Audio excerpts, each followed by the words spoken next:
We are ready? Sawa. Good evening, members of the press. First of all, let us apologize for this statement. It should have come a little bit earlier, but as you know, we have quite a bit of some engagements that could not allow us to have this statement read earlier than now. We, of course, apologize for the lateness. Now, this is a press release issued in Nairobi on Monday, June 20th, 2022. And I'm sure you can see the leadership of Mlembe Nation, led by Musalia and Wetangula, party leader of ANC, and a senior member, or rather a partner of Kenya Kwanza. On my right, you will see Senator Moses Wetangula, party leader Fort Kenya, and a senior partner in Kenya Kwanza. Members from Mlembe Nation who have together put together this statement that I'm about to read. The statement by Mlembe Nation on the diabolic conspiracies of Raila Odinga against the community. Ladies and gentlemen of the press, we called you here today for you to pass the following message to Azimio presidential candidate Raila. In the message we ask, what is it that 6 million Mlembe Nation community hasn't done for Honorable Raila Odinga in particular, and the Odinga family in general, that he has made it an obsession to hate, demean, discriminate, isolate, and frustrate leaders from the community? What form of absolution should the community offer you, Raila, in order to restrain you from roaring retribution that you continue to visit on the community leaders? This is a community and its leadership that has stood with you and your family to the last person throughout your troubled political career. Even when others have declared you a political pariah, an abomination, and a leper, the Mlembe Nation didn't desert you. They instead embraced you as one of their own, to the extent you mockingly claim to be more of a Mlembe breed than the native Mlembe woman or man. You have never been short of insults. The more the community has struggled to shield you, the more you have abused their hospitality. If they aren't chicken you ensnare with morsels of maize grains, but because they have chosen a different political path away from you, then they are abundantly primitive enough to breed like locusts. Mr. Raila, if this isn't enough, isn't ingrained sadism, then it isn't far from being the practice of modern day narcissism. And Kenyans should take note and beware. Because to you, the Mlembe Nation is cheap. You have traded with their electoral numbers to negotiate entry into government after every cycle. Once ensconced in power, you have given little regard to the community, never shared the spoils at all for you other than a scorn. This is what you did to achieve the infamous handshake. The dividends of the handshake have never been shared with your NASA partners. You are not embarrassed that your own county of Siaya had 3 cabinet secretaries, courtesy of the handshake, at the expense of 4 Mlembe counties which have no cabinet secretary. This is in addition to other uncountable blame appointments in all levels of government. Instead, you schemed to kill NASA to stop a son of Mlembe rising to presidency. To you, as long as Mlembe leaders aren't supporting you, they are criminals ab initio, but are weupe kama pamba if they are your lapdogs. We have not forgotten how you demeaned our late hero, His Excellency Michael Kijana Wamalwa, by unleashing extreme violence at the Fort Kenya Party meeting in Thika in 1995 with a view of snatching the party from him. You exported your signature of violence to a Kenya Kwanza meeting held at Jacaranda Grounds, Nairobi on Sunday, yesterday, with a view of zoning some regions in the country. Because the Mlembe nation has charted a different political path in this year's general elections, your insults have become personal. When Honorable Musalia makes a passionate case against runaway economic hardships suffered by majority Kenyans, then he is a howling dog to you. He isn't the only one who continues to be ridiculed by you. Others have fared extremely badly in your deceit. Honorable Moses Wetangula received a nasty thank you when you dethroned him as minority leader in Senate. This is despite the NASA agreement apportioning the position to the Fort Kenya partner.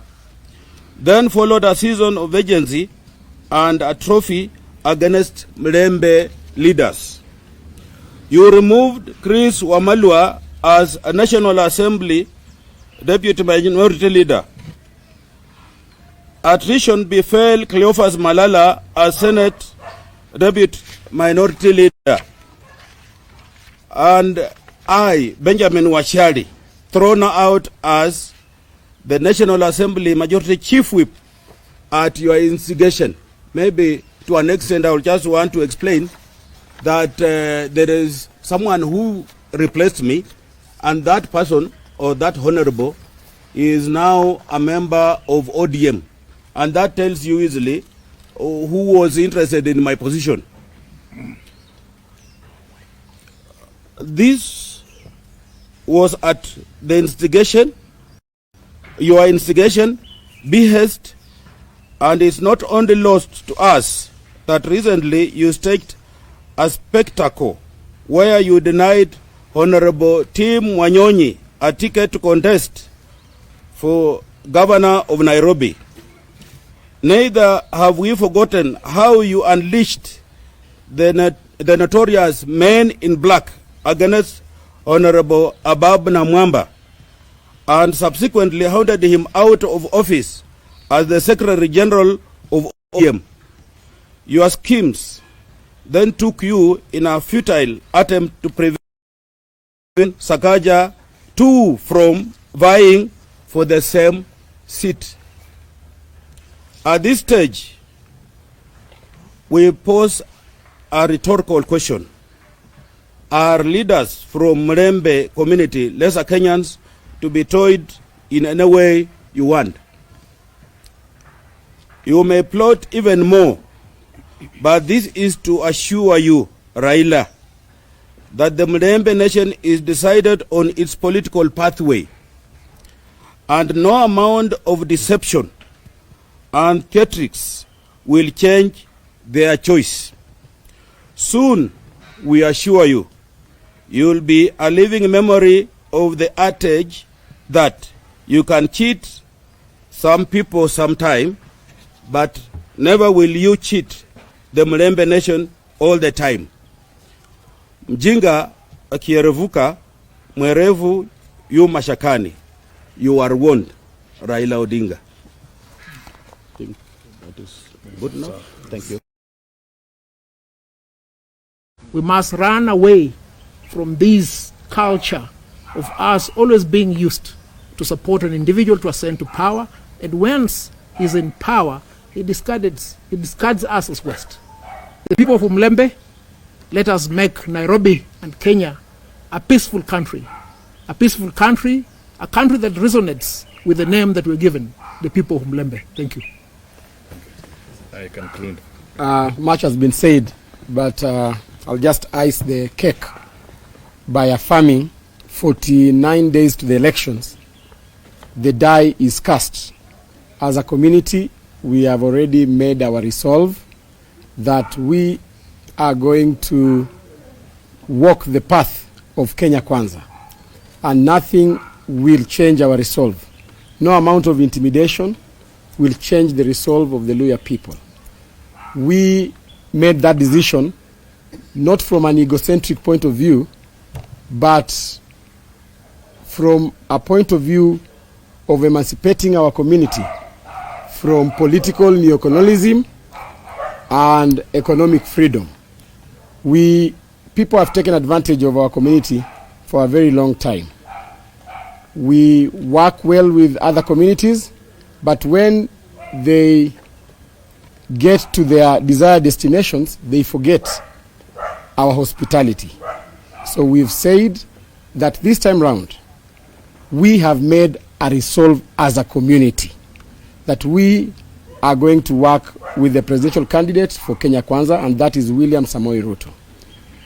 I also want to join my colleagues in condemning yesterday's violence in Jacaranda and remind those perpetrators that in 2007, the post-election violence started the way they behaved yesterday. We want to remind those perpetrators that this country was at its lowest after the post-election violence. We want to remind those perpetrators that when the trumpets of war are blown and when the drums of war are rolled, it's the women and children who suffer most. And therefore, they shouldn't be hypocritical saying that they value women so much to an extent that they have chosen a running mate who is a woman, yet they commit crimes that demean the dignity and the peaceful coexistence of a woman in this country. We want to tell them that we have now identified them as hypocrites. They have no values, they have no good intentions to the women of this country, because if you're perpetuating war in this country, you are against the women and the children of this country. We also want to remind the head of state, as you are going to retire in 1 month time, you must remain the symbol of unity in this country. Remember, when a rock hit the helicopter in Eldoret, you told Kenyans that kama hiyo mawe ingegonga huyo mzee, mambo ingeharibika. We are waiting for you, President Uhuru Kenyatta, to again tell Kenyans that kama ile mawe ya Jacaranda ingegonga Ruto, mambo ingeharibika hapa. Ama ingegonga Musalia, ama ingegonga Weta. You must always remind yourself, Mr. President, that you are not there as Uhuru Kenyatta. You are there as a symbol of unity in this country. And therefore, you have not gone home yet. Kindly rise to the occasion and remain to be a symbol of unity to this country. Ya mwisho kabisa kwa lugha ya Kiswahili, sisi kama jamii ya Mulembe, Mulembe inamaanisha amani. Tungependa kusema kwamba sisi tunaomba jamii yetu ifanye siasa ya amani. Sisi jamii yetu sio jamii ya kupigana na wengine. Tungependa kwamba wale ambao walitupiga mawe jana, tungependa kuomba watu wetu walipize kwa kupiga kura kwa wingi, so that hao watu ambao walitupiga mawe jana tarehe 9 mwezi wa 8 waende nyumbani. sisi kama jamii hatutawapiga mawe, sisi tutawashinda kwa kura. Tunaenda kuhakikisha kwamba jamii ya Mulembe imepiga kura zaidi ya 90% kwa Kenya Kwanza, kwa sababu pale kwa Kenya Kwanza ndio mambo yetu yameangaziwa. Hatutapiga kura nje tena. Nakumbuka vizuri sana Mheshimiwa Wetangula na Mheshimiwa Musalia. Hao ndio viongozi wetu wa jamii yetu, na wametuambia vilivyo kwamba tupigie kura Mheshimiwa William Samoei Ruto kwa sababu ya ile mkataba ambaye ameandikishana na jamii yetu. So sisi tunaambia watu wetu, tafadhali tusiangalie hizi side shows za kupigana mawe, tusiingie kwa hizo vita. Sisi let us focus on delivering 90% to Kenya Kwanza, and we want to assure you that as a community we are going to form the next government. Asanteni sana.